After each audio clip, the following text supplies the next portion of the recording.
സമഗ്ര ശിക്ഷ കേരളം ഗൃഹാധിഷ്ഠിത വിദ്യാഭ്യാസം നൽകി വരുന്ന വിദ്യാർത്ഥികൾക്കായി പയ്യാവൂർ ഗവൺമെന്റ് യു.പി. സ്കൂളിൽ ദ്വിദിന സഹവാസ ക്യാമ്പ് ഹാപ്പി കിഡ്സ് സംഘടിപ്പിച്ചു. പയ്യാവൂർ ഗ്രാമപഞ്ചായത്ത് പ്രസിഡന്റ് സിന്ധു ബെന്നി ഉദ്ഘാടനം ചെയ്തു.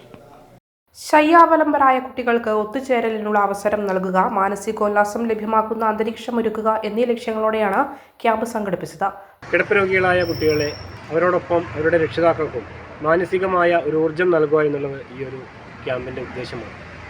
പുറം ലോകത്തെ വ്യത്യസ്തമായ അനുഭവങ്ങൾ ആ കുട്ടികൾക്ക് ലഭിക്കുന്നതിന് വേണ്ടി ശാരീരികമായ, മാനസികമായ, അതിലധികം അക്കാദമികമായ പല കാര്യങ്ങളും ഉൾച്ചേർത്തുകൊണ്ടുള്ള വിവിധ സെഷനുകളിലായിട്ടാണ് ഈ സഹവാസ ക്യാമ്പ് നടപ്പിലാക്കുന്നത്. ഏറ്റവും അനുയോജ്യമായ പഠന പ്രവർത്തനങ്ങളിലൂടെ ആ സഹവാസ ക്യാമ്പുകളിലെ കളികളിലൂടെ കുട്ടികൾ തമ്മിലുള്ള ഇടപെടലിലൂടെ ഒരു നല്ല സഹവർത്തിത്വം കുട്ടികൾക്കുണ്ടാകേണ്ടതുണ്ട്.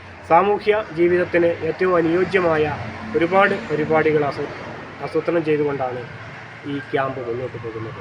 വാർഡ് അംഗം പ്രീത സുരേഷ് അധ്യക്ഷയായി. സ്കൂൾ മുഖ്യാധ്യാപകൻ പി പ്രഭാകരൻ ആമുഖ പ്രഭാഷണം നടത്തി. ഇരിക്കൂർ ഉപജില്ലാ വിദ്യാഭ്യാസ ഓഫീസർ കെ വാസന്തി മുഖ്യാതിഥിയായി പങ്കെടുത്തു. SSK ജില്ലാ പ്രോഗ്രാം ഓഫീസർ രാജേഷ് കടന്നപ്പള്ളി പദ്ധതി വിശദീകരിച്ചു. Kannur DIET senior lecturer EV Santhosh, PV Aneesh, PV Surya, T Sunilkumar, M Bindu, TO Nimisha, Anisha Augustine എന്നിവർ സംസാരിച്ചു. സഹവാസ ക്യാമ്പിൽ പങ്കെടുത്ത വിദ്യാർത്ഥികൾക്ക് പയ്യാവൂർ YMCA സ്പോൺസർ ചെയ്ത ഉപഹാരങ്ങൾ വിതരണം ചെയ്തു.